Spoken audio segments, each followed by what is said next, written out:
Acknowledgement of country. I'd like to begin by acknowledging the traditional owners of the land on which we meet today. I would also like to pay my respects to elders past, present and future.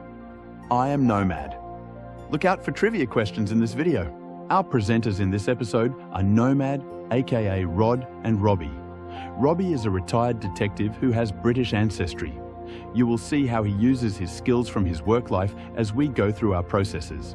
In this first episode, as you begin this journey to where you came from in family history terms, there is no best way.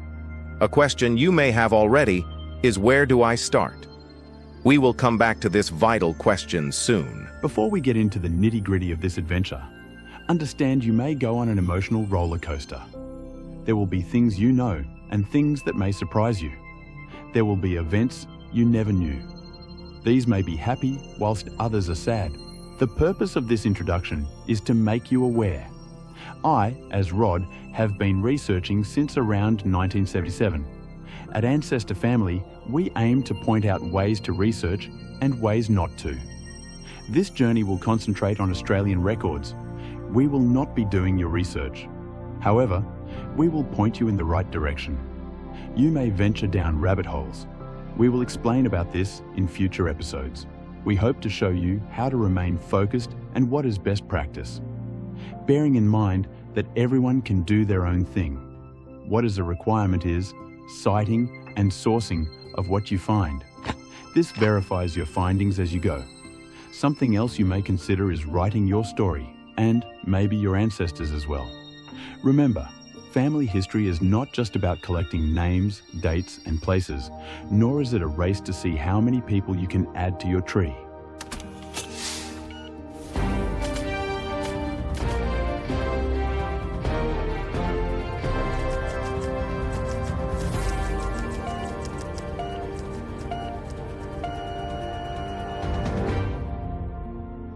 I've seen people proudly show me trees with thousands of names, but when I ask, who were they?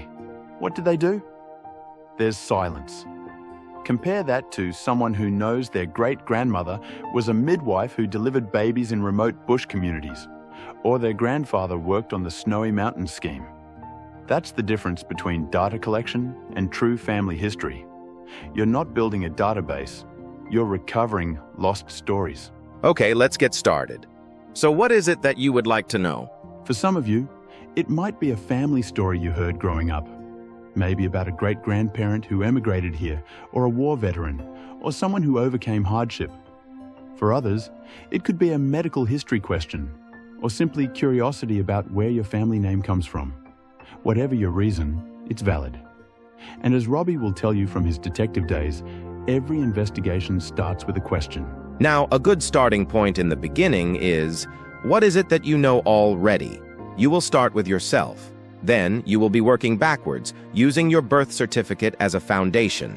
Of course, having validated your source. On this screen is a copy of a Queensland birth certificate. The important and useful details are listed and lines shown to where the information is found on the certificate. Full birth name, date of birth, where born, place, town, state, country, parent or parents, and maybe siblings if you're not the firstborn. We will be coming back to this vital piece of information later. Please note, all the relevant information has been redacted as the certificate relates to a living person. A quick word on this. Adoption situations can feel complicated, but remember, your birth certificate, whatever form it takes, is still your starting point. Whether you're researching your biological family, your adoptive family, or both, the principles we're teaching apply. You're entitled to your history. Reach out to us if this is your situation. The next step once you have your birth certificate is to extract the details we mentioned earlier. The details can be recorded electronically or do old school by handwriting information onto a pedigree chart. The pedigree chart is a diagram showing direct ancestors in a simple visual format. It starts with you and branches backwards through time. Think of the pedigree chart as your working document. It'll guide you to your next steps.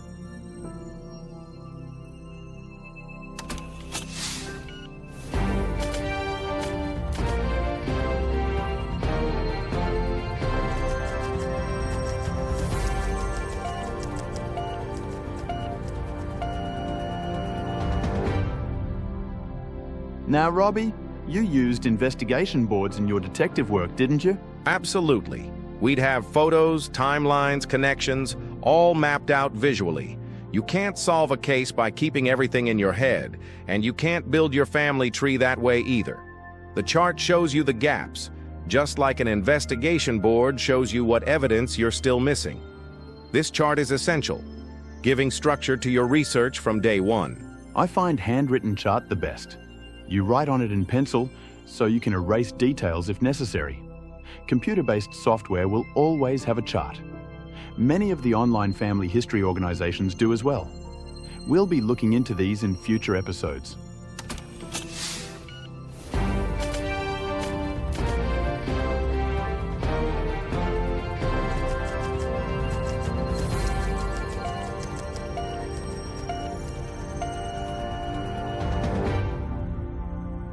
That's it for our first episode. You will have time to organize your papers, update your chart, like this large chart we have here. Next time, we'll be looking at your parents. Your work will double. And here's something important. Don't be discouraged if your chart looks empty right now. In 1977, when I started, I had just a few names and a lot of blank spaces. That's exactly where you should be at this stage.